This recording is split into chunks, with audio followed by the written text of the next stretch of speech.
Өткен жылы білесіздер, картоптың бағасына байланысты үлкен мәселе болды, қатты қымбаттап кетті. Биыл да сондай жағдай қайталануы мүмкін емес пе? Жалпы картопқа қатысты қазіргі жағдайды айтып өтсеңіз. Рахмет сұрағыңызға. Шынында да картоп былтырғы жылы қымбаттап кетті. Өйткені сырт жақтан көрші елдерден сұраныс көбейді. Өздеріңіз білесіздер, былтырғы жылы біз 2,6 миллион картоп алатын болсақ, соның 10 жылда болмаған экспорт 600 мың тонна экспорттадық көрші мемлекеттерге. Сондықтан баға көтеріліп кетті. Биылғы жылы соны біле тұрып, біз 11 мың гектарға жерді, картоп салу жерін көбейттік.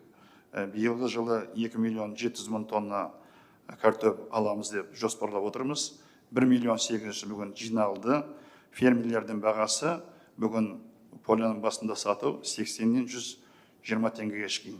Сондықтан бүгін сауда министрлігімен бірге жұмыс жасап отырмыз. Анау стаб фондтарға сатып алуға, одан басқа сауда үйлері де бұл жерге шартқа отырып, қысты күні жүгірмейтін қазіргі уақытта осы жұмыс жасап тастау керек. Былтыр осы жұмыс сауда үйлерімен жасалған жоқ. Қазір міне екі министр біз келістік. Оларды жинап, оларға жеткіздік. Кімдер сатады, қай бағада, қай жерде осыны уақытында жүргізсек, мен ойлаймын, проблема ондай болмайды.